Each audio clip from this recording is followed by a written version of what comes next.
It's good to be with you today. My name is Taimi. My first name's Icky. Everybody say Icky on three. 1, 2, 3. Icky. Yes, that is my full and complete name. You don't have to be embarrassed or ashamed to call me that. That's what my parents named me. God bless them. It's a pleasure. I am from Tonga. Anybody know where Tonga is? Yes, there's a couple of you. For the rest of you, do you know who Dwayne "The Rock" Johnson is? Yeah, well, he's not Tongan.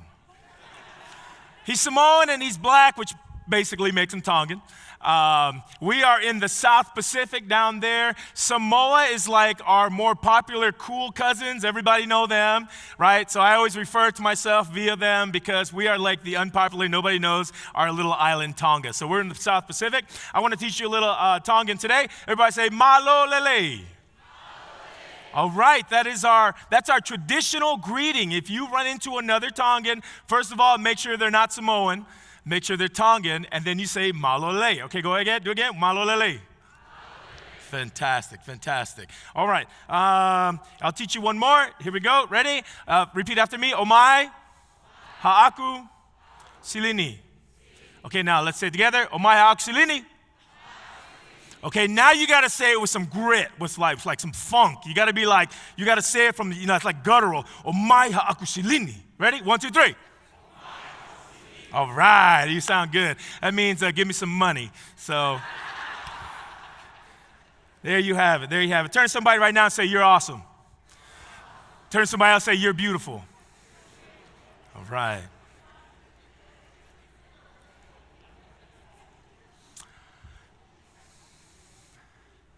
Follow along with me as we read this text together. You can put it on the screen if you'd like. A man was going down from Jerusalem to Jericho. And when he was attacked by robbers, they stripped him of his clothes, beat him, and went away, leaving him for dead. A priest happened to be going down the same road. And when he saw the man, he passed by on the other side. So too a Levite, when he came to that place, saw him pass by on the other side. But a Samaritan, as he traveled, came where the man was, and when he saw him, he took pity on him. He went to him and bandaged his wounds, pouring on oil and wine. Then he put the man on his donkey, brought him to the inn, and took care of him. The next day, he took out 2 denarii, gave it to the innkeeper. "Look after him," he said, "and when I return, I will reimburse you for any expense you may have." God, in this moment of sacredness together, as we've gathered around to hear the narrative of the gospel expounded within this parable, I pray that you would bless our spirit today. Open the shutters of our heart and our soul and allow Jesus to come gleaming in, that we may leave this place better than which we came. Keep us focused on you. Turn your eyes upon Jesus. Look full in his wonderful and the things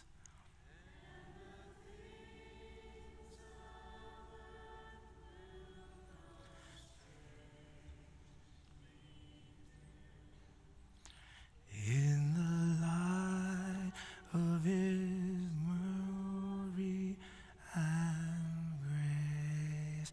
Let all God's people say, amen. So I really enjoy this parable. Jesus is getting into it with a expert in the law, and the expert in the law is trying to get justified. He's trying to get some answers here. And so Jesus begins to share the truth of the answer within this story that he gives. This morning, I just want to revisit the story for a little bit. However, as we revisit this story of the Good Samaritan, we have to be able to hear the story through Middle Eastern ears. We have to understand the culture and get into the meaning of it from its context. Why? Because culture is very important. In order for you to understand a joke or understand the inside track, things that we don't normally have to share out loud, you have to know the culture. You have to understand what is happening in the background. If you don't understand context and culture and the unsaid things, you are in danger of missing the point altogether. My wife is Filipino. Filipinos, are you in the house? All one of you. Good. God bless you. You got lost. Make your way back to California. My wife's Filipino, and I'm Tongan. And so when we started dating, I had to kind of get to know like her peoples and her culture, right? I mean, she's wonderful. I love my wife. She's gorgeous. She's like this tall, right? She's in my back pocket right now. And she's cool, but we had to get to know each other's culture. Like I had to get to know her family. I had to get to know the things that they like to do. They had to eat rice with everything. Really? Everything? They had to. And because they're Filipinos, there's a good amount of nurses in their family. They just talk about nursing stuff. I'm a pastor. I don't know nothing about nursing. And they love food. Tongans love food, but they love food. And they like food that's exotic and strange and that smells really, really bad. They've got this big fruit called a durian. Has anyone ever had a durian? It smells like 2 rotten feet had a baby, and that baby is, the smell of it, it's ridiculous. To understand her and her family, I had to know her culture and the jokes and the idioms and the background culture. Growing up Tongan, I had to learn a lot about the American culture because I was born in Tonga, and then we came to LA. In the Tongan culture, we have something we call lava lava. Everybody say lava lava. Yeah, we call them tupenus or lava lava, and basically what they are they're like skirts. So if you ever seen any Polynesian men, we wear skirts, right? We have a church skirt, we have a home skirt, and in my household growing up, every time we went home, we changed into these tupenus or these lava lavas. That's what my dad wore around the house. So while we were out in public, we wore normal pants and looked normal. The minute we get home, everybody changes into lava lavas. This is what we wore around the house. Could you imagine what it was like the first time I spent the night at somebody else's house? I was in high school. I was a junior. And I had never spent the night at anybody's house before. I thought everybody did this, that when they went home, they changed into lava lavas. You know where this is going. My white friend says, "Hey, bro, you want to come over to my house?" I said, "Yeah." He just want to spend the weekend. I'm down, let's do it. I said, "Mom, Dad, can I go to his house?" They said, "Yeah, just remember, people do things differently in their home." I got this, no problem. Posh, upper class, white friend of mine, 2 parents were both doctors. We were very poor growing up. We pulled up to his house and it was ginormous. We pull in and he's showing me around his house. I couldn't believe how big it is. He shows me the room I'm gonna stay in, and the room was massive. It had its own bathroom before. I was like, wow, my whole house could fit in this room. He's like, "Yeah, that bathroom's for you." "For me and who else?" "No, just you." "What?" "Yeah." So hang out, take your stuff out, take a shower if you need to, come down for dinner. Dinner's almost ready. He disappears. I said, "All right." I hit the shower, and the shower was like this massive space, and I'm like in there, I'm like, whoa, I don't know what to do with all this. I come out the shower, and I'm drying out, and I'm thinking, what do I wear for dinner? And there, I noticed something. These people were so rich, they had clothes for me to wear to dinner. And it was there, right on that dresser drawer. It was sitting upon there, ready for me to wear a tupenu. Beautiful, thick, white cotton sheets. Oh, this had to be like some Egyptian cotton. I said, "Man, they are rich." And I pulled that puppy right off the dresser. And I said, "Whoosh," and I threw it on me.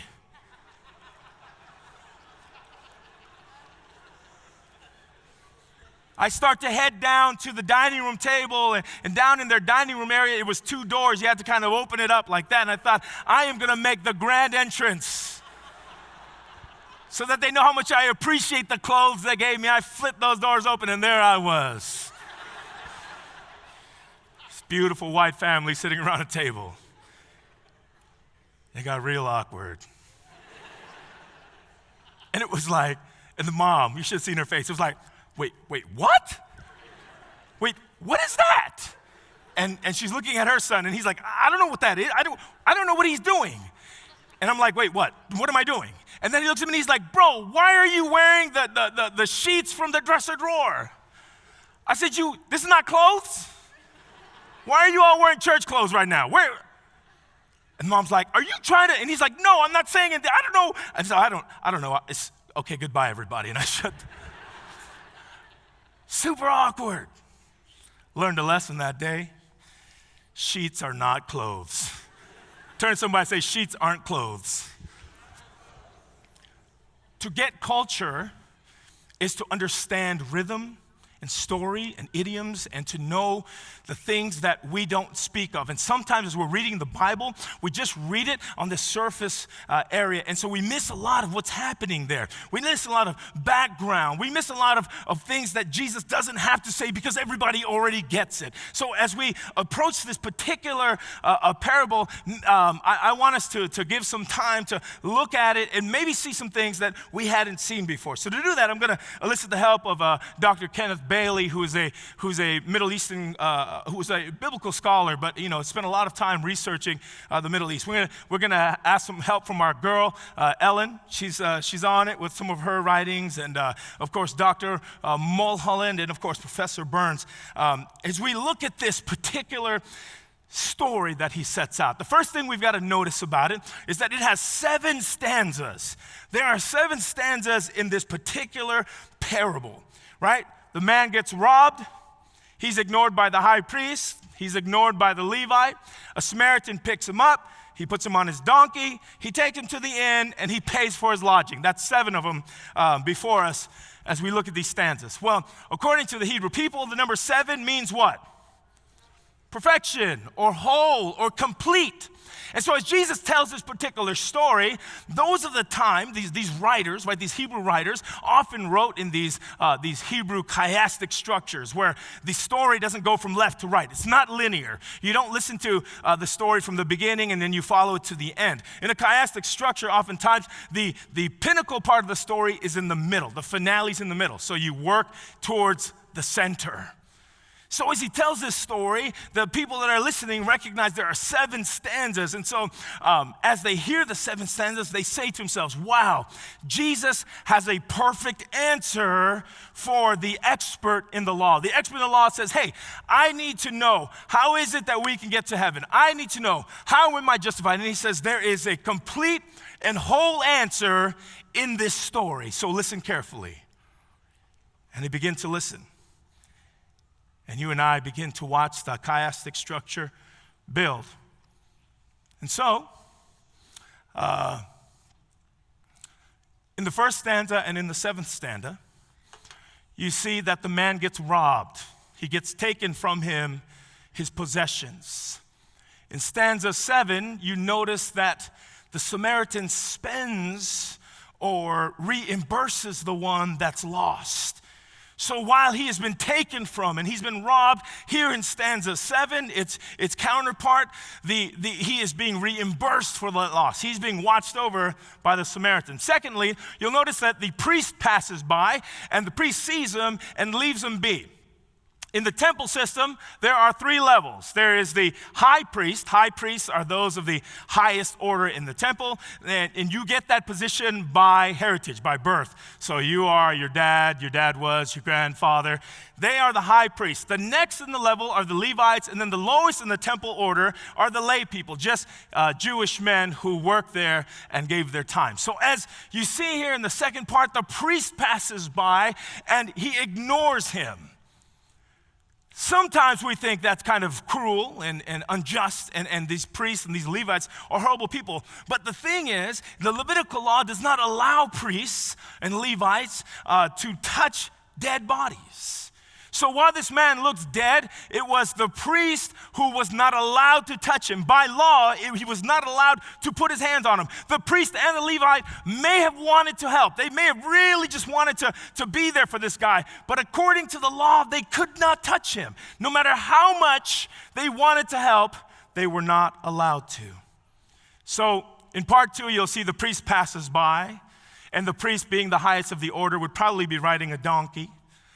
In stanza 6, you'll notice that the Good Samaritan puts the man on the donkey.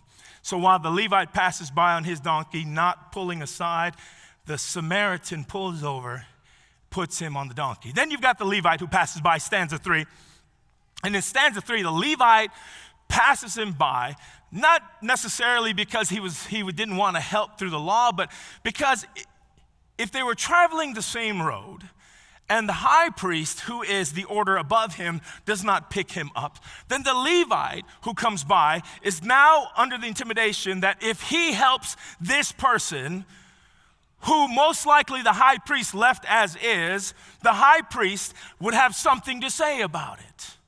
And so the Levite is worried that if he helps this guy, whom the high priest didn't help, that somebody is going to start talking about him touching that body. Now, the authorities above him didn't do it, so why should he?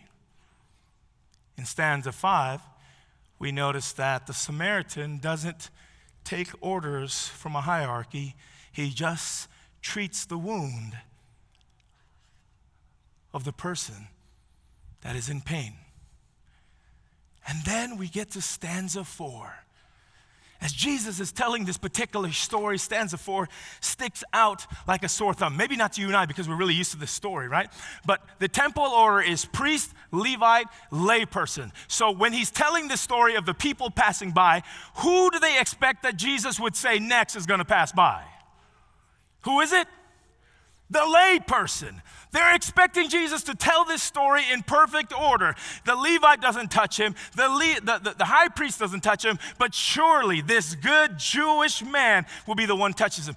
And Jesus doesn't tell them the story with a Jewish layperson. He mentions who? The Samaritan. Jesus uses a controversial character in this story, and nobody was ready for that. If you and I would tell that story today, we may use a figure like a Muslim or someone that we just think should be way out of the equation. Why would you use that particular character? This Samaritan to the Jewish people was an offense to them. How could Jesus use this particular character? But I think that Jesus makes plain to us is that God is willing and able to use anybody to spread his kingdom. So the Samaritan throws everybody off. Jesus, why would you even do this? Well, the story of the Samaritan makes a lot of sense to the gospel narrative that Jesus speaks of. Samaritans are a group of people that were formed over the diaspora. When there were some leftover Jews, they started to get married to some of the Canaanites. They started having children, creating a new religion. So they're half-breeds. They're not full Jewish. They're not full Gentiles. They're these half-breeds put together. And so they're half this and they're half that. And this particular half-breed came from a long distance off just to save this individual and change his life and make him whole again. So when we tell the story of the Good Samaritan, traditionally, who is the Good Samaritan? Who do we normally say the Good Samaritan is? Us, right? Jesus says, hey, you be the Good Samaritan, do good things. And so we've had the pressure and the burden of being good Samaritans, doing the right thing. But if we think about the context of the Good Samaritan, someone who's half this and half that, comes from a long distance off to help the wounded and save them and heal them, who does that sound more like? Jesus. Everybody say Jesus. Jesus. All God, all man, from a distance in the universe, comes to this place so that he can bring us healing. Jesus. This is what my girl Ellen says about it. She texted to me last night. She said, "Ick, share this." I said, all right, girl. The Samaritan had fulfilled the command, thou shalt love thy neighbor and thyself, thus showing that he was more right than those whom he was denounced. Risking his own life, he had treated the wounded man as his brother. The Samaritan represents Christ, our Savior. The Samaritan is Jesus. Turn to somebody and say, the Samaritan is Jesus. Tell somebody else, the Samaritan is Jesus. Oh, the Samaritan is Jesus. She says this in the Desire of Ages. It is the revelation of God's love that makes manifest the deformity and sin of the heart centered in self. So while too often we like to be the center of attention, while we like to be center stage, the real center of the universe is Jesus. This story is about him, not about us. This story is about his goodness and his love and his power. It is he who makes all things right. It is he who speaks and life begins. It is he who thinks and logic is. He is the Alpha and the Omega and everything in between. He is Jesus. He is Jesus, the Samaritan who comes and saves, who loves. He is the perfect answer every time. Well, this should free us, you and I, to be different characters. I think this is good news. We no longer have to be the Good Samaritan. That's not our job. We don't have to try and pretend. We can be real about ourselves. It's okay if you're going through something. Turn to somebody and say, it's okay if you're going through something. Turn to somebody else and say, I'm going through something too. Too long, we have allowed this idea, this falseness, this deformity to grow in us that we have to be these perfect beings, these people that hold up together. Everything in our life is perfect. And you and I all know when we go home, there's something wrong. Somebody say amen. You know what I'm talking about, right? I grew up in that kind of house. My mom is old school, from the old world. Y'all have a family member that comes from the old school? That's my mom. My mom believes in absolutely loving us with her bare hands. That's the kind of mom I got, right? She doesn't like to repeat herself. She doesn't like to give you philosophical ideas. She tells you something, and by the second time, you will begin to feel what she's telling you. Somebody say amen if you know what I'm talking about. My mom used to get up on Sabbath before the sunrise. Talking about, we got to get ready for church. Mom, Jesus isn't even awake right now, Mom. We can't. I said, get up, right? And then she'd be like, when we get to church, you better say happy Sabbath. Or what? You know what? We used to come to church all scared to say, happy Sabbath. Happy Sabbath. Help me. And people at church be like, oh man, your mom is so sweet. You don't know my mama. You want to trade? Right? No matter what was happening at home, and no matter how crazy it was, when we get to church, you knew what to do. We grew up in this kind of atmosphere so that we don't know how to be real in church. We are going through something, but when somebody says, how you doing? We say, highly blessed and favored, praise the Lord, praise the Lord. You sure everything's all right? Yeah, everything's perfect. My leg's about to fall off, whatever, happy Sabbath. We give these ideas and we pass them on by our actions and the way that we live, and then we're surprised when our kids come in and they're fake themselves. We are surprised that our young people live these two kinds of lives. Why? Because we didn't show them any better. The church is supposed to be the place that is safe for everyone. You are supposed to come in here and say, I am wounded, and everybody says, that's all right, because we know the Good Samaritan. And he is coming for you. I like to put it this way. This is what I call I made this up myself. This is called the Big Mac theory. Some of you all just got hungry. Well, I'm praying for you. Meat eaters, mercy, mercy. Y'all know what this is. This is a Big Mac. Even the vegetarians know what this is. Vegetarians, if you're real with yourself, you're saying, that does look kind of good right now. You've all seen commercials for Big Macs, right? You see this beautiful thing, you know exactly what it is. But those of you who've actually eaten Big Macs, have you actually ever gotten a Big Mac that looks like this? No, y'all know what the real Big Macs look like. Somebody say, you know what I'm talking about, right? They be acting like this is what you gonna get. You order it, this is exactly what you getting right here. Look at that. The cheese isn't even melted. Some of the sesame seeds are missing. This is pathetic. Now here's the truth. We talk about church like this, and we try to act like this, but the truth is we all look like this. Come on now. Yeah. Some of us got sesame seeds we missing. Some of us got wilted lettuce just hanging all out. Some of us missing that middle bun. And then we carry on this falsity, right, when we come in here. But how are you doing? Everything's just right. Perfectly grilled, both sides. And we leave church emptier than when we came, because we are trying too hard to be the Good Samaritan. Today, let us allow Jesus to be the Good Samaritan. And if you are struggling through something, you are not alone. My young people, if you are struggling with substance or pornography, you are not alone. If you are struggling through relationship issues, if you're struggling through gender issues, if you're struggling through financial issues, if your family is falling apart, you are not alone. But let me tell you something. I do know the Good Samaritan, and he wants to come by you today. You are not alone. It's time for us. We can stop pretending to be the perfect Mac and be real, be transparent, be open. Maybe if you're the one who's been robbed, too often we rob ourselves. Let's be real. Oftentimes the greatest robbers are not those outside of our circumstances, but us.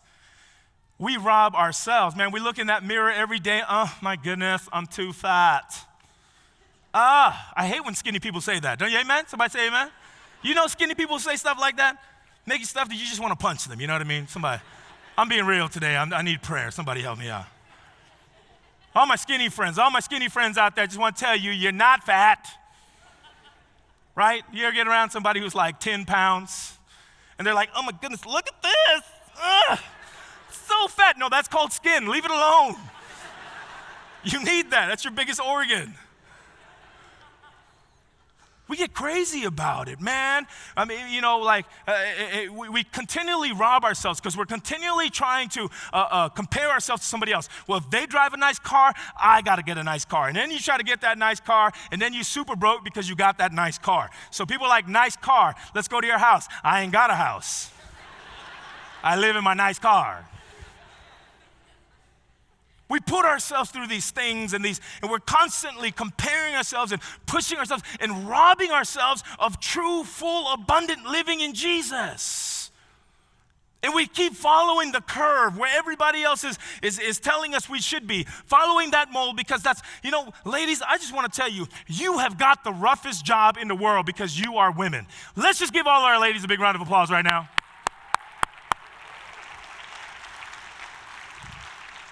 Turn to a woman right now and tell them you are beautiful. Tell another woman you are beautiful. If you marry them, you're welcome. Ladies, you get attacked on every side. The way you dress, the way you look, your hair, your makeup, your eyebrows. You ain't got no more eyebrows. Whew, it's too much work. Let it be. I don't understand, let me just put this out there. I don't understand high heels. High heels make no sense to me. Ladies, I want to give you complete and full permission right now never to wear high heels again if you don't want to. Right? Yeah. I mean, if you enjoy them, real cool, more power to you, but don't wear them for nobody else but you. Because I don't understand it. You put these things on, and they messing up your back, and you look all crazy, and it's fun to try to watch you put high heels on. Right? My wife does this. She's like, and if you fall, you'll die because they're too high. How do I look, honey? You look weird. Take them off, girl. Don't need high. That's why, men, we couldn't be women, because then nobody would marry us. Be like, girl, dress up. No, I'm looking like this. This is all me, love me, right? We're constantly robbing ourselves, whether it's our insecurities or our brokenness, the way we compare ourselves to the life around us. You don't have to compare to anybody else. Just stand next to Jesus.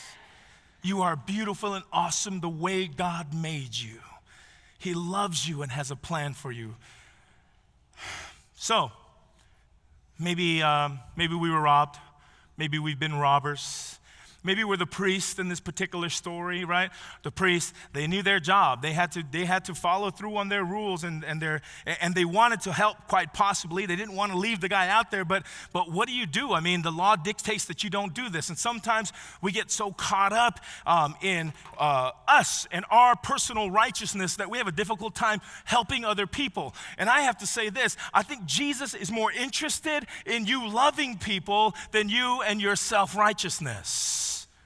I think Jesus is more interested in you being loving and good and kind and going out and making the world around you a better place.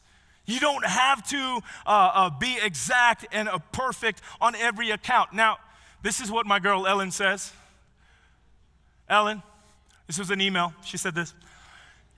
In the story of the Good Samaritan, Christ illustrates the nature of true religion. He shows that it consists not in systems, creeds, or rites, but in the performance of loving deeds, in bringing the greatest good to others, in genuine goodness. In other words, he's saying this, you are following it correctly, you are doing it right when you are loving other people. Too often we've been stopped by, am I doing this correctly? I don't want to break any barriers. And you know, I'm not a hater in the Adventist church. I'm 5th generation Adventist. Like if you cut me open, haystacks would fall out. I guarantee it. Right? Full-on Adventist birth. I'm going to die Adventist. But sometimes we are so careful and meticulous about our Adventism that we are callous to the pain of the world around us. And at the end of the day, being right is not enough. Being loving is what God calls us to do. Just ask any marriage of people that have been married a long time. They're never going to tell you, you know what, I love my partner the most when he rubs it in my face when he was right. Nobody says that. What they say is, I love my partner the most through our time together when he was right, but he loved me anyways. So as our girl Ellen and James says, true religion consists not of systems and creeds or rites, but in the performance of loving deeds. We were called to love and love well. There's one last interesting character that I'd like to point out that we hadn't looked at before, at least this morning, and maybe you've caught it, maybe you've heard it said, but what character do you suppose is left that we hadn't mentioned? We've got the innkeeper, we've got the Levite and the priest, we have the Samaritan, we've got the robbers, we have the guy that was robbed, and there's one character in this story that hasn't gotten much highlight, so let's highlight this character now. Which character do you suppose that is? Say it loud. The donkey. We haven't talked about the donkey. So I want to close by talking about the donkey. Turn to the person next to you and say, you donkey. Careful if it's your spouse. Tell somebody else, you donkey. I love the donkey. As a donkey, you're empowered to follow Jesus with no prerequisites. You just walk by his side. You are to follow in his work and not your own, by his will, not yours. He uses you and I in spite of ourselves. Our only calling is to walk with Jesus wherever he goes. And when you and I walk with Jesus, he uses us for the proliferation of his kingdom. And people begin to say, wow, you are an amazing person who brings people to God. And all you can say is, actually, no, I don't do anything but walk with Jesus. And then he begins to use me. safety. You don't have to have a donkey degree. You don't have to be noticed by a donkey conference. You just have to be willing to walk with Jesus. Oh, to be a donkey. Today when you leave, you can be proud that you are a stubborn donkey for Jesus. As I close today, I want you to think about the repercussions of this particular story and what role you and I play in it. And what has God called you to do? Here's the truth of the matter. He has shown you, O man, what is good. But to do justly, to love mercy, and to walk humbly with your God. Allow Jesus to lead you, and radical things happen. You don't have to figure it all out. You don't have to have it all together. All you need to do is follow Jesus. And he begins to do this radical thing in your life where he begins to use you to carry people to safety. What if that is what our church was known for? The people who carry others to safety, following Jesus everywhere they go. I'll close with a story. A few years ago, I did a week of prayer, and it was just the ending of a long stint of traveling, and I was completely worn out, absolutely done. I had nothing left in my soul. It was like the third, fourth week of prayer I'd done. I had nothing left to give. I was completely empty. I was about to get on the plane, and so I packed my stuff, and I put on my tethered shorts and a t-shirt, and I put my cap on, and I rode my cap low, and I'm waiting in line to get onto the plane, and as I'm about to get onto the plane, I say to God, God, I am so completely drained right now. Please understand if I don't talk to you for a little bit. I need some time. I've got nothing left in my soul. I don't know where to go from here. So Lord, I'm done. I got my bags in my hand and I have my carry-on. And as I walk onto the plane, I get into the seat and I have a window seat. People our height and our size, we don't necessarily like window seats. If you ever run into somebody my size sitting next to the window and you're in the aisle, offer them your seat, please. I get in there and there's a guy who's sitting next to the aisle. He's kind of thin, he's a little bit older, and I leave him alone. I pull up into my seat next to the window and I begin to pray. I say, God, whatever you do, if you could do me one divine favor, please don't let anybody sit next to me. I'm done. God, I don't want to talk to people. I don't want to be bubbly. Just let me sit here by myself. Because some people on planes are really talkative. I'm the kind of person that I don't like to hold conversation, right? Like I don't want to talk about it because they'll start talking about things I don't want to talk about, and then I have to pretend like I'm listening when I'm really not. You know what I mean? And so the plane is loaded up. Flight attendant is on. Okay, we've got a flight that's pretty full, but we're almost done here, so we're about to close up the gate. Please, everyone, prepare to leave. And I said, Jesus, you are magnificent. You are a good God. And as I'm beginning to just settle in, the lady gets back on the mic and says, we've got one more passenger coming on, please. Why, Lord? Got one more passenger coming in. Please, everybody, just make some space. And so we're preparing for this one person to get on, and as they step onto the plane, you could feel them get on the plane. This man gets on the plane, and the plane literally shifts. He comes around the corner, and he's like 4 human beings in one.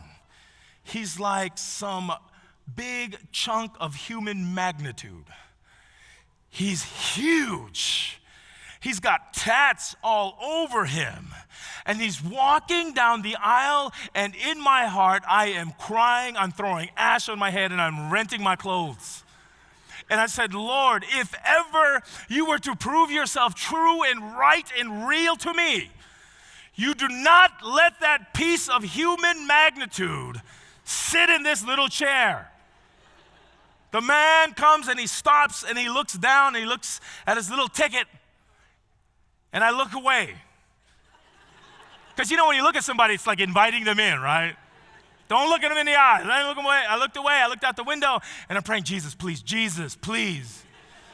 You said your promises were true in the Bible. Please, I've just done 4 weeks. I'm empty, I don't want this. And the man looks back up, and I say, yes. And he says, hey, is that my seat, brother? I said, maybe. He said, yeah, that's my seat, brother.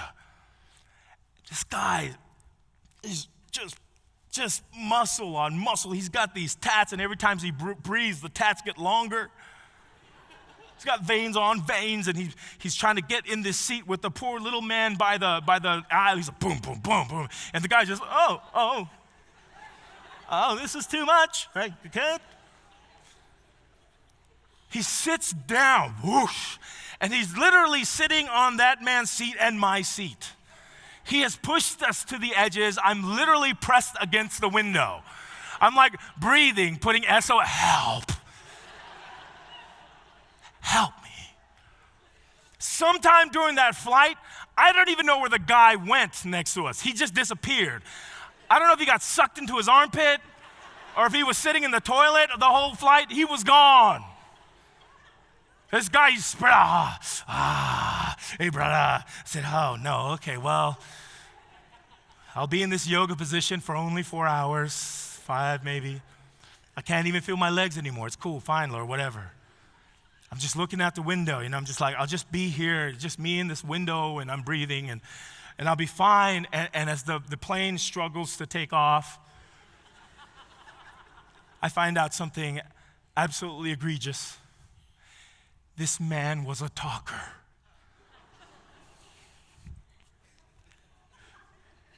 He wanted to hold conversation. Brother, how you like the flight? That's horrible. Oh, I'm going back to LA. That's my homeland, brother. Yeah. Why are you talking so much?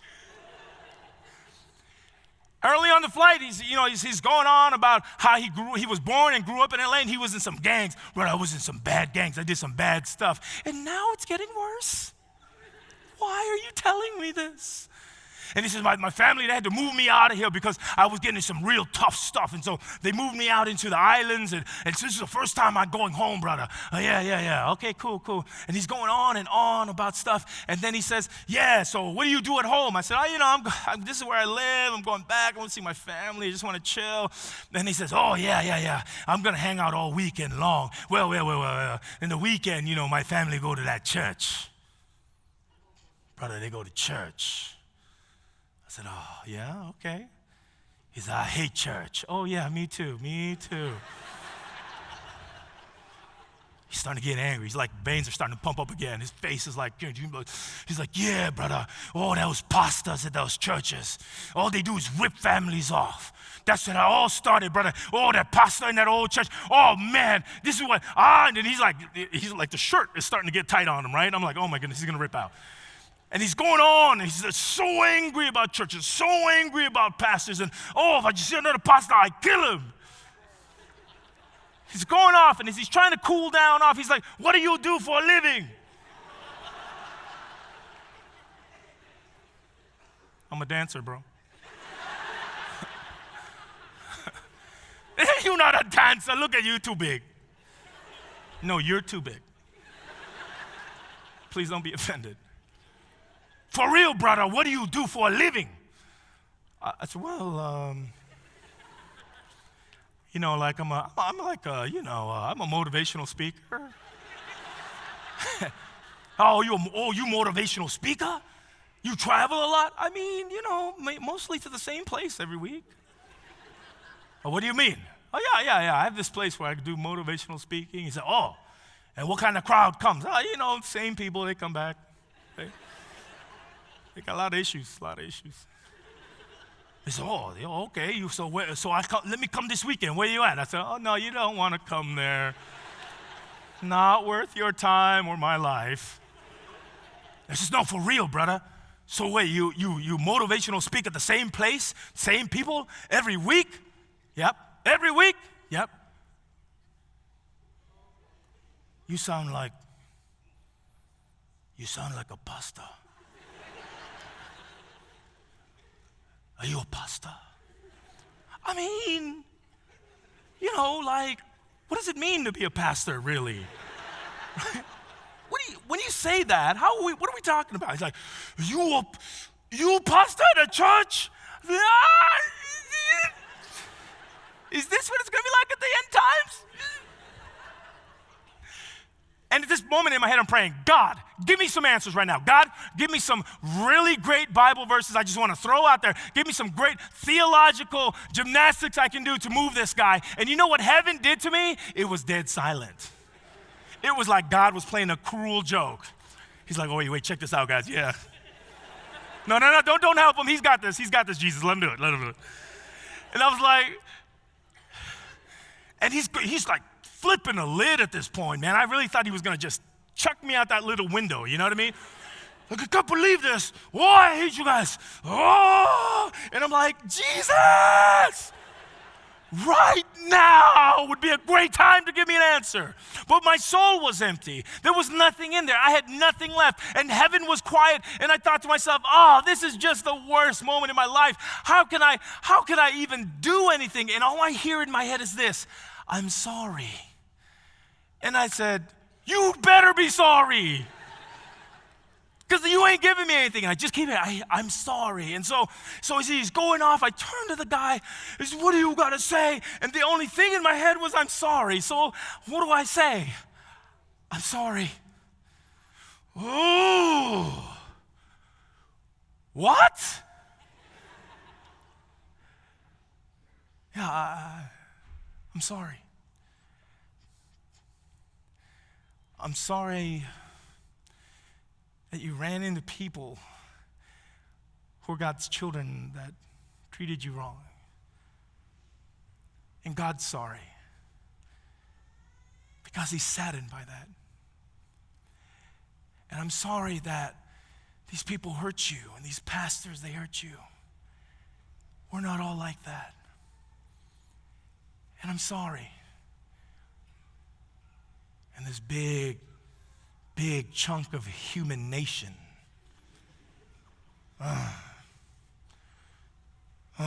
No one said that to me before. And we begin to have the most beautiful, divine conversation for the next 4.5 hours. As we get to the other side, the plane has landed, and he says, brother. And I said, yeah. He says, you all right? I still can't feel my legs. He says, brother, you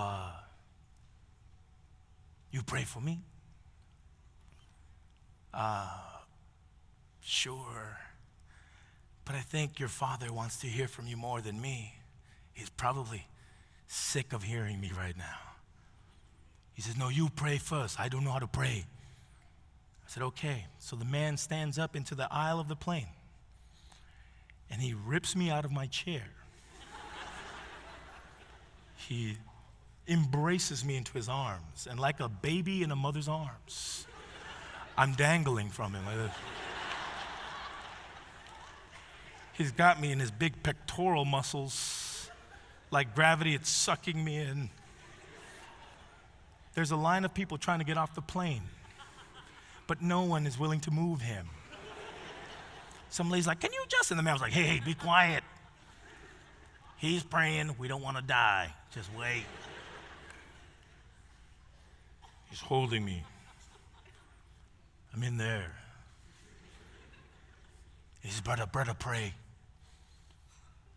And God, I didn't even know what to say to you, Lord.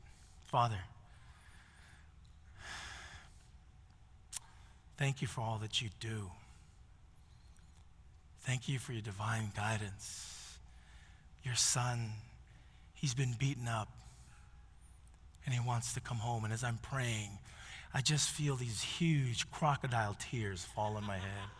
It was like I was being rebaptized.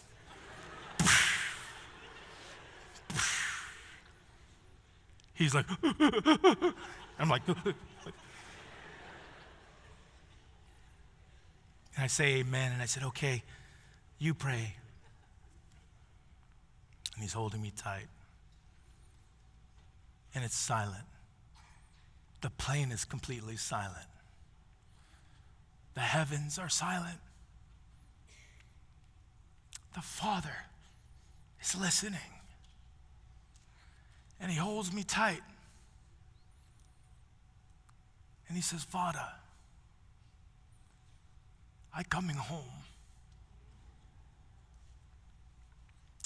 It was at that moment I realized, not by my might or my knowledge or my theology or my rightness, but it was the Good Samaritan who walked by. And I wanted to kick, and I wanted to thumble, and I wanted to be angry, but he used me anyways in spite of myself. It's at that place where I realized, God, it has always been about you. May you leave this place better donkeys than you came. Walking by Jesus day by day.